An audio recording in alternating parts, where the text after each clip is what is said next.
السلام علیکم ورحمۃ اللہ وبرکاتہ۔ الحمد للہ رب العالمین والعاقبۃ للمتقین والصلاۃ والسلام علی رسولہ الکریم۔ محترم حضرات، ہم آپ سے لگاتار درس حدیث کر رہے ہیں اور آج اس کا درس نمبر 462 ہے۔ آگے بیٹھے ہیں۔ ایک حدیث ہم نے پڑھی تھی ابن ماجہ کی کہ حضرت عمر بن خطاب رضی اللہ تعالی عنہ مسجد نبوی میں آئے تو دیکھا کہ معاذ بن جبل رضی اللہ تعالی عنہ جو ہے وہ نبی کریم صلی اللہ علیہ وسلم کی قبر کے پاس بیٹھے ہوئے اور رو رہے ہیں۔ تو حضرت عمر رضی اللہ تعالی عنہ نے ان سے سوال کیا، ما یبکیک، کیا چیز ہے جو آپ کو رلا رہی ہے اور آپ یہاں بیٹھے ہوئے کیوں رو رہے ہیں؟ تو حضرت معاذ رضی اللہ تعالی عنہ نے کہا، یبکینی شیء سمعتہ من رسول اللہ صلی اللہ علیہ وسلم، کچھ باتیں میں نے رسول اکرم سے سنی تھی اور وہ یاد آ رہی ہیں، وہی سوچ سوچ کر کے رو رہا ہوں۔ تو اس میں سے ایک بات انہوں نے کہا کہ ایک بات تو یہ اللہ کے رسول صلی اللہ علیہ وسلم نے فرمایا تھا کہ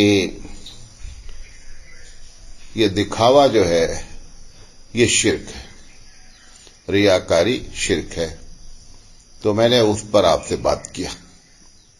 دوسری بات انہوں نے فرمایا کہ وَإِنَّ مَنْ عَادَ لِلَّهِ وَلِيًّا فَقَدْ بَارَزَ اللَّهُ بِالْمُحَارَبَةِ، کہ اللہ کے رسول نے یہ بھی فرمایا تھا کہ جو ولیوں سے دشمنی رکھتا ہے تو اللہ نے کہا ہے کہ میں اس سے جنگ کا اعلان کرتا ہوں۔ کس سے؟ جو اللہ کے ولیوں سے اندر سے دشمنی رکھتا ہے۔ بخاری کی بھی روایت ہے یہ، من عاد لی ولیا فقط آذنتہ بالحرب، کہ جو میرے ولیوں سے دشمنی رکھے تو اس سے میرے جنگ کا اعلان ہے۔ تو سوال یہ ہے کہ ولی ہے کون؟ آپ اس دنیا میں رہتے ہوئے اس کی پہچان کیسے کریں گے؟ قرآن حدیث میں اس کے بارے میں کیا پہچان آئی ہے، اس پر ہم بات کریں گے، ایک بات۔ دوسری بات یہ کہ آپ جن کو ولی مانتے ہیں وہ واقعی میں ولی ہیں یا نہیں ہیں، اس پر بھی بات کریں گے۔ یہ دونوں باتیں کریں گے۔ اللہ تعالی ہمیں صحیح بات کہنے کی اور آپ کو صحیح بات سمجھنے کی توفیق عطا فرمائے۔ سب سے پہلی چیز تو یہ ہے، یہ ولی کے معنی کیا ہوتے ہیں یا ولایت؟ دو چیزوں کا اتنا قریب ہونا کہ بیچ میں کوئی تیسرا نہیں رہنا، اس کو کہتے ہیں ولایت۔ ولی کے معنی دوست کے بھی ہیں، ولی کے معنی قریب کے بھی ہیں، بہت سے اور الگ الگ معنی لسان العرب وغیرہ میں لمبی چوڑی لسٹ گنائی ہے۔ لیکن یہاں پہ جو ولی ہمارا ہے وہ جو مراد ہے اس پر وہی ہے کہ جو اللہ والا ہے۔ سب سے پہلے ہم اپنے بارے میں بات کرتے ہیں کہ ہم ولی کسے جانتے ہیں اور اس کی شرعی حیثیت کیا ہے۔ ہم سمجھتے ہیں کہ ولی وہ ہے جس سے کرامت ہوتی ہے۔ یہ سب سے بڑی بھول ہے۔ آپ کو معلوم ہے دنیا میں سب سے زیادہ کرامت کون دکھلائے گا؟ دجال دکھلائے گا۔ دجال سے زیادہ کرامت اس دھرتی پر کوئی نہیں دکھلائے گا۔ آخری کرامت وہ دکھلائے گا، بولے گا مر جاؤ، بندہ مر جائے گا، پھر بولے گا اٹھ جاؤ، بندہ اٹھ جائے گا۔ اب یہ لاسٹ کرامت ہو گئی نا۔ جو لاسٹ کرامت دکھلا رہا ہے وہ دنیا کا سب سے بدمعاش آدمی ہے۔ تو کرامت بزرگی کی دلیل نہیں ہے۔ یہ پہلے ہم کیا سمجھتے ہیں کہ بزرگ وہی ہے جس سے کرامت ہو۔ یہ ہماری پہلی غلط فہمی، اس لیے ہم کبھی بھی اللہ والے تک پہنچ ہی نہیں پائے آج تک، کیونکہ ہمارا معیار ہی دوسرا ہے۔ قاسم نانوتوی رحمت اللہ علیہ کے پاس ایک صاحب آئے تو ان کے رہنے لگے، مہینہ بھر رہے، 2 مہینہ رہے، تو وہ ایک دن جانے لگے۔ تو انہوں نے کہا کہ آپ آئے ہمارے ساتھ یہاں رہے، مسجد میں نماز پڑھتے رہے، لیکن آپ نے بتایا نہیں کہ آپ آئے کیوں تھے؟ تو انہوں نے کہا حضرت میں نے سنا تھا کہ آپ بڑے اللہ والے ہیں، لیکن اس درمیان میں کوئی کرامت نظر نہیں آئی۔ تو قاسم نانوتوی رحمۃ اللہ علیہ نے کہا کہ اچھا یہ بتاؤ کہ اس درمیان میں کوئی ایسی چیز نظر آئی کہ جو میں نے سنت کے خلاف کیا ہو؟ تو انہوں نے کہا کہ نہیں، وہ نہیں ہے۔ کہا تو آپ جس کو تلاش رہے ہیں وہ چیز الگ ہے، یہ دوسری چیز ہے۔ حتیٰ کہ جو بزرگ ہوتے ہیں حقیقت میں ان کو سنت سے اتنا پیار ہوتا ہے، حبیب مصطفیٰ کی بات سے اتنا پیار ہوتا ہے کہ اگر وہ مرنے کے قریب ہوں اور ان کے خلاف سنت کے خلاف، ان کے سامنے سنت کے خلاف کام ہو جائے تو ان کا ماتھا ٹھنکتا ہے۔ حضرت عمر رضی اللہ تعالی عنہ آخری وقت ہے، چاقو مارا جا چکا ہے، اور ایک صاحب آتے ہیں اور ان کا جو کپڑا ہے وہ ٹخنے کے نیچے ہے، اس وقت بھی ان کو ٹوکتے وہ، جبکہ خود اپنی بڑی مصیبت میں کیا ہے، گرفتار ہے۔ قاسم نانوتوی رحمۃ اللہ علیہ کے بارے میں ہی بھی لکھا ہوا ہے کہ آخری وقت تھا، اسی کے تھوڑی دیر کے بعد ان کا انتقال ہو گیا۔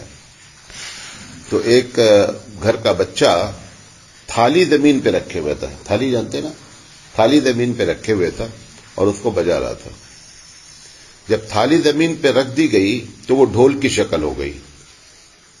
جو اجازت ہے وہ دف بجانے کی ہے کہ ایک طرف خالی رہے اور ایک طرف پیک رہے، ادھر سے کوئی بجا دے تو اس کی اجازت ہے۔ یہ بچے نے کیا، حالانکہ بچہ تھا، یہ بچے نے کیا کیا کہ اس کو زمین پہ رکھ دیا تو دونوں طرف سے پیک ہو گیا نا۔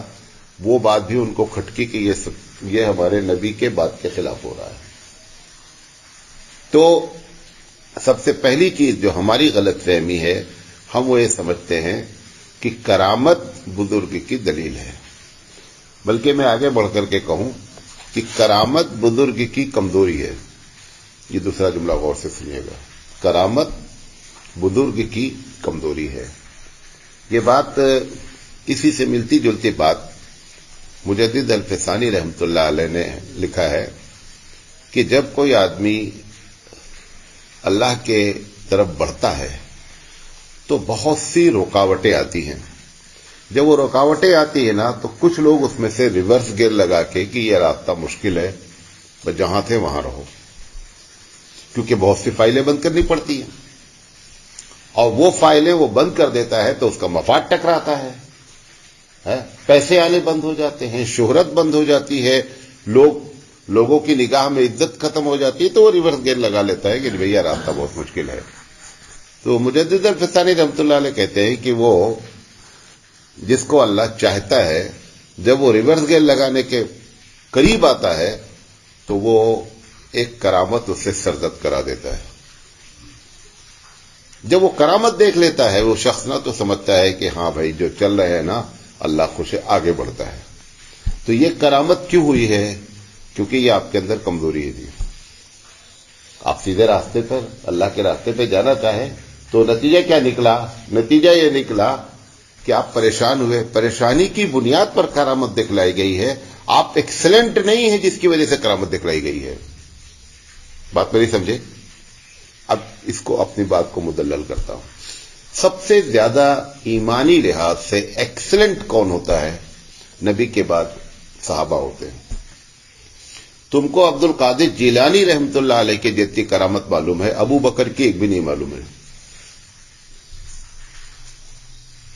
حالانکہ ابو بکر بعد الانبیاء، اہل سنت والجماعت کا عقیدہ ہے کہ ابو بکر صدیق رضی اللہ تعالی عنہ کی شان، حقیقت یہ ہے، مطلب اس وجہ سے نہیں کہ میں مسلمان ہوں، حقیقت یہ ہے کہ اگر ان کی ہسٹری پڑھی جائے، ان کی باتیں دیکھی جائے تو ایکسٹرا آرڈنری پرسنالٹی ہے۔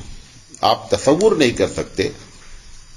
نبی کریم صلی اللہ علیہ وسلم نے اپنے آخری وقت میں کہا کہ میں نے جتنے لوگوں نے مجھ پر یا اسلام پر احسان کیا تھا میں نے سب کا بدلہ چکا دیا، کسی کا باقی نہیں ہے، لیکن ایک شخص کا باقی ہے، وہ ابو بکر صدیق رضی اللہ تعالیٰ عنہ ہے، رب ان کا بدلہ دے گا۔ یہ ابو بکر سے 10 کرامت بھی آپ کو نہیں معلوم ہے، اور آپ کے ملنگ صاحب اور آپ کے بڑھن صاحب اور فلاں صاحب سے آپ 50 کرامت جانتے ہیں. مجھے کیا ہے، میں نہیں کہہ رہا ہوں، ہو سکتا ہے کرامت ہوئی ہو، یہ ابو بکر سے کرامت کیوں نہیں ہوئی، حضرت عمر سے کرامت کیوں نہیں ہوئی؟ کیوں؟ کیونکہ ان کے اندر ریورس گیئر لگانے کی کبھی ضرورت پیش نہیں، لہذا ان سے کرامت سرزدے کرے گی. تو جو مجدد الفسانی نے بات کہی، بڑے اللہ والے آدمی تھے، کہ کرامت بزرگ کی کمزوری ہے. پھر ایک بات آگے کہہ رہا ہوں، اس کو بھی غور سے، لیکن یہ مطلب نہیں کہ ہر کرامت کمزوری ہے. یہ بھی نوٹ کریں، کبھی کبھی ایسا ہوتا ہے کہ اللہ تعالی واقعی میں ایکسلنٹ ہونے کی بنیاد پر ان سے کیا کر دیتا ہے، کرامت سرزد کرا دیتا ہے. جیسے جب بچہ اسکول میں ایڈمیشن کرایا جاتا ہے، شروع میں LKG UKG میں، تو روتا ہے، کبھی زبردستی ابا لے کے جاتے ہیں، تو وہاں ٹیچر اس کو کیا کرتی ہے، اس کو چاکلیٹ دیتی ہے. چاکلیٹ روزانہ دے رہی ہے، چاکلیٹ دیتی ہے، کبھی پینسل دیتی ہے. آ کر امی سے بولتا ہے، امی مجھے چاکلیٹ ملی ہے. وہ یہ سمجھ رہا ہے کہ میں بہت اچھا بچہ ہوں اس لیے چاکلیٹ ملی ہے. نہیں، یہ چاکلیٹ تمہاری کمزوری ہے، اس کی وجہ سے چاکلیٹ ملی. تم اس کو اچھا سمجھ رہے ہو کہ میں ایکسلنٹ بچہ ہوں اس لیے چاکلیٹ ملی ہے، یہ چاکلیٹ اس کی نہیں ہے. لیکن سال میں ایک آدھ مرتبہ ٹیچر ایسا بھی کرتی ہے کہ ایک بچے کی پیٹھ تھپ تھپا کر کے یو آر ایکسلنٹ اور اس کو ایک چاکلیٹ دیتی ہے. یہ اصل کرامت ہے. بات میں سمجھا پایا؟ ایسے ہی آپ اس ایکسلنٹ کو پکڑ نہیں پا رہے کہ ایکسلنٹ والی کرامت کون سی ہے. سب سے اچھے بچے کو جو دی گئی ہے وہ سال میں ایک آدھ ہے. بقیہ یہ ڈولی جو چاکلیٹ دی جا رہی ہے، یہ سب بچے کی کمزوری کی بنیاد پر دی گئی ہے. تو یہ نظریہ پہلے چھوڑ دیں، کیا کہ کرامت بزرگ کی علامت ہے. ایسا نہیں ہے، کرامت بزرگ کی کمزوری ہے، اسی بچے کی طریقے سے جو میں نے آپ کو مثال دیا. نمبر 1. نمبر 2، ہم یہ بھارت واسیوں کا ہی ہے، یہ اس میں عرب وغیرہ ان چیزوں کو ایک دم نہیں مانتے. عرب کے نزدیک تو میں کافی رہا ہوں، اور جہاں میں رہتا تھا وہاں سب حفاظ علماء، ان کے نزدیک تو یہ ہے کہ آپ قرآن کتنا جانتے ہیں، کتنا عمل کرتے ہیں. حبیب مصطفیٰ کی سنت آپ کی زندگی میں کتنی ہے، دس از دا کرائیٹیریا. یہ ان کا معیار ہوتا ہے. ہمارے پاس، ہم بھارتی ہیں، ہمارے مزاج میں کہانیاں ہیں، ہمارے مزاج میں چمتکار ہے. وہ ہم کنورٹ ہوئے، جب بھی کنورٹ ہوئے وہ چمتکار ابھی تک ختم نہیں ہوا ہے. وہ جو بیج پڑا ہوا ہے چمتکاری کا، کہ چمتکاری دیکھیں بھئی، جتنے بھی غیر مسلم ہیں ان کو جو لوگ بھی مانتے ہیں، بڑا مانتے ہیں، سب کی ایک ہی وجہ ہے کہ وہ چمتکاری ہیں.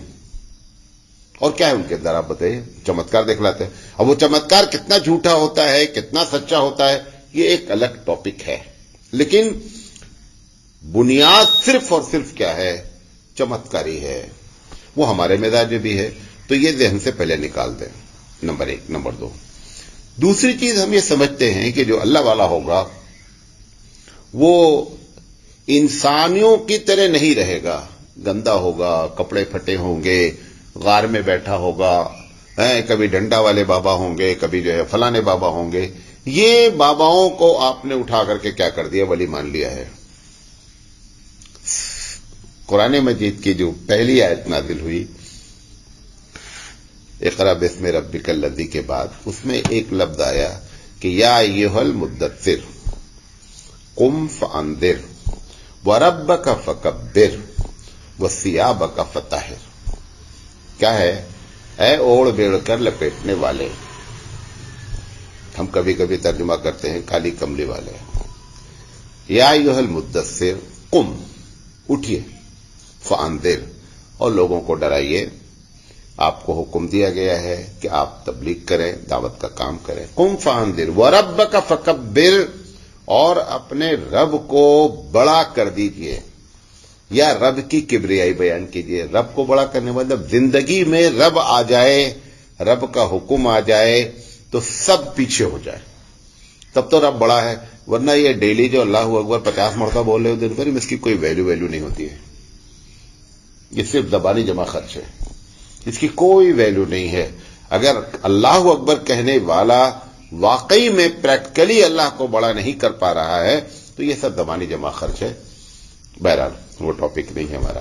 اس کے بعد جو کہا گیا وَرَبَّكَ فَكَبِّرْ وَثِيَابَكَ فَطَهِّرْ، محمد صلی اللہ علیہ وسلم کپڑے وغیرہ صاف رکھیے گا، یہ پہلا آرڈیننس ہے۔ ابھی پہلی آیت آج نازل ہو رہی ہے اقرأ بِاسْمِ رَبِّكَ الَّذِي کے بعد کہ کپڑے صاف رکھیے۔ تو سوال یہ ہے کہ یہاں پر یہ بیچ میں آ کر کے یہ بات کیوں کہی جا رہی ہے کپڑے صاف رکھیے؟ ایک آدمی پی ایم کے پوسٹ پر جا رہا ہے یا سپریم کورٹ کا جج بننے جا رہا ہے تو گورنر کو یہ گائیڈ لائن دینے کی ضرورت نہیں کہ بھیا آپ بڑی پوسٹ پر آ رہے ہیں، ذرا صاف ستھرے رہیے گا، کیونکہ وہ پہلے سے ہی اتنا اونچا کیریکٹر کا مالک ہے جس کی وجہ سے اس کو پوسٹ دی گئی ہے۔ اس کو یہ بتانے کی ضرورت نہیں ہے بچوں کی طریقے سے کہ اب تم بڑے ہو گئے ہو لہذا کپڑے وغیرہ صاف رکھو، یہ نہیں ہے۔ یہ اللہ کہہ رہا ہے کہ محمد صلی اللہ علیہ وسلم کپڑے وغیرہ صاف رکھیے گا۔ یہ کیا تھا؟ حبیب مصطفیٰ کے زمانے میں بھی یہ ننگے بابا ڈنڈے والے بابا مشہور تھے، تو آپ ان کے کیریکٹر سے نہیں متاثر ہوئیے گا کہ آپ نبوت کا اعلان آپ نے کیا ہے تو آپ یہ سمجھیں کہ یہ لوگ جو ہے ایسے رہنا ہے، نہیں، ایسے نہیں رہنا ہے۔ اس کے خلاف قرآن کریم کہہ رہا ہے کہ آپ اپنے آپ کو صاف ستھرا رکھیے گا۔ اس لیے حبیب مصطفیٰ صلی اللہ علیہ وسلم جتنی طاقت ہوتی تھی آپ ظاہری طور پر اچھے رہتے تھے، ظاہری طور پر پھٹے پرانے پہننا، آدمی ایسا وقت آ جائے تو پھٹے پرانے بھی پہن لے، لیکن یہ کہ سب کچھ موجود ہے اور پھٹے پرانے پہن کر آپ بزرگ بن رہے ہیں، یہ دھوکہ ہے۔ اور آپ اور ہم بھارتی لوگ اس دھوکے میں مبتلا ہوئے۔ میں مسجد میں بیٹھا ہوں، میں ایسے لوگوں کو جانتا ہوں کہ وہ ایک وقت کی نماز نہیں پڑھتا، جس کو تم نے بزرگ مانا ہے اس کے منہ میں تھوکتا ہے اور وہ کہتا ہے کہ یہ حضرت کا تبرک ہے۔ ایسے لوگوں کو بھی میں جانتا ہوں۔ میرے پاس ایک صاحب آئے یہیں ہبلی میں، 6.5 فٹ لمبے ماشاءاللہ، رہے ہوں گے 90 سال کے، ٹھیک ٹھاک تندرست تھے۔ میرا کمرہ مسجد جو پرانا مدرسہ ہے، اگر میں کمرہ کھول دوں تو مسجد میں داخل ہو جاؤں، تو میرے ساتھ بیٹھے رہے، بڑی باتیں ہوئی۔ عصر کی نماز کا وقت ہو گیا تو میں نے کہا حضرت نماز کا وقت ہو گیا ہے، وضو کرنا ہے۔ انہوں نے کہا آپ جائیے نماز پڑھ لیجیے۔ وہ جو صاحب جو لے کر کے آئے تھے، اچھا اب تک تو مجھے معلوم نہیں، میں جان رہا تھا واقعی میں یہ اللہ والے آدمی ہیں۔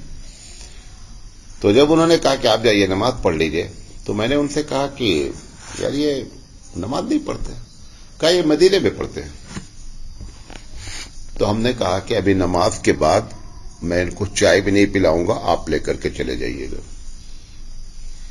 میں ایسے شخص کو بزرگ مانتا نہیں، یہ ڈھونگی لوگ ہیں ایسے، ہم ایسے شخص کا کوئی احترام نہیں کرتے، اور جتنا میں نے کیا ابھی گھنٹہ بھر سے میرے پاس سب میں واپس لیتا ہوں، میں کچھ نہیں مانتا ایسے آدمی کو، لیکن یہی مزاج ہے ہمارا۔ لہذا یہ جو ظاہری پہچان آپ نے بنا رکھی ہے کہ اس کا کپڑا گندا ہو اور وہ غار میں بیٹھا ہو اور وہ کرامت دکھلا رہا ہو، یہ کوئی بھی پہچان قرآن حدیث پہ نہیں لکھی گئی ہے۔